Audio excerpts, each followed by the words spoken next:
আসসালামু আলাইকুম, সবাই কেমন আছেন? আশা করি ভালো আছেন। আমি আলহামদুলিল্লাহ আপনাদের দোয়ায় অনেক অনেক ভালো আছি।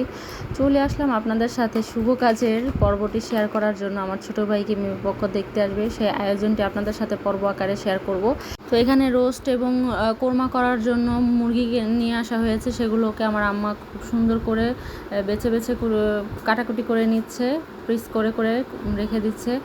একদিনে তো সব বাজার করা সম্ভব হয়নি, তাই স্টেপ বাই স্টেপ এক এক দিন এক একটা করেছে, সেটাই শেয়ার করব। এখানে যে রাত্র করে আমার আম্মা এবং আমি ঘরটর গুছাচ্ছি, রান্নাঘর ক্লিন করছি, বাচ্চারা ঘুমিয়ে আছে, এই ফাঁকেই করতে হচ্ছে, না হলে দিনের বেলা করা সম্ভব হয় না। তো ঘরটর না গুছালে মেহমান এসে কেমন দেখা যায়, তাই না? সেজন্য ঘরটর গুছাচ্ছিলাম। তো ঘরটর গুছানো প্রায় শেষ হয়ে গেছে, রাত্র করেই গুছানো শেষ করলাম আম্মা আর আমি মিলেই। মেহমান আসবে বলে কথা, শত হলো ছোটো ভাইকে দেখতে আসবে, পরিপাটি না থাকলে তো প্রেস্টিজ শেষ হয়ে যায়। তো ঘর গোছানো শেষ হয়ে গেছে। এরপর আমরা কিছু ইউনিক নাস্তার আয়োজন করার চেষ্টা করলাম, পিঠার আয়োজন। তো সেই পিঠার যেমন বলা তেমন কাজ। পিঠা বানানোর জন্য এখানে ডিম নিয়ে নিয়েছি, চিনি দিলাম, চিনি দিয়ে আটা দিয়ে নেড়েচেড়ে এটাকে খামি তৈরি করে নেব।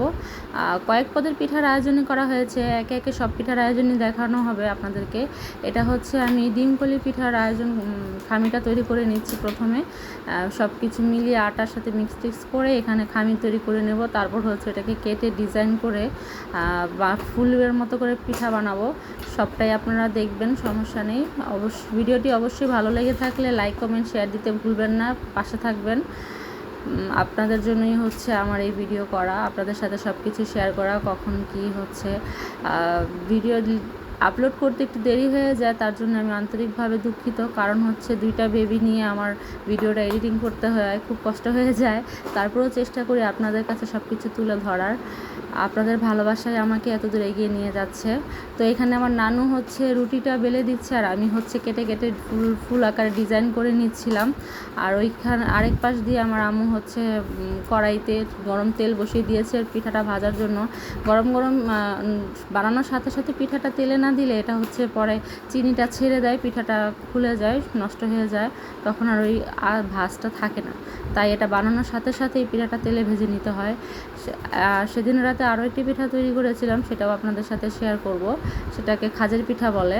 আমার হবু ভাইয়ের বউকে পাঠিয়েছিলাম, ও অনেক পছন্দ করেছে পিঠাটা। এই পিঠাটা আমার ছোটো ভাই বোনেরা অনেক পছন্দ করে থাকে। পিঠা কে না পছন্দ করে, সবাই পছন্দ করে। তো মেয়ে দেখতে আসলে তো সবাই ফাস্ট ফুড বা অন্যান্য আইটেম দেয়, তা আমরা চিন্তা করলাম একটু ইউনিক কিছু দেই, পিঠা, ঘরের বানানো হাতের কিছু পিঠা। তো যেই বলা সেই কাজ। এই যেখানে আমি খাজের পিঠার জন্য খামি তৈরি করে নিচ্ছিলাম, এটাকে একটু লেয়ার টাইপের করে তৈরি করে নিতে হবে। লেয়ারটা এমন হতে হবে যেন অত বেশি ঘন না হয়, পাতলা না হয়। এই যে আমার লেয়ার তৈরি করা হয়ে গেছে, এবং আলহামদুলিল্লাহ যে পিঠা ছেড়ে দিলাম। পিঠাটা খুব সুন্দর হয়েছিল পিঠাগুলো। আমি এই পিঠা বানানো শিখেছি পর থেকে, এই ফার্স্ট টাইম আমার হাতে এত সুন্দর করে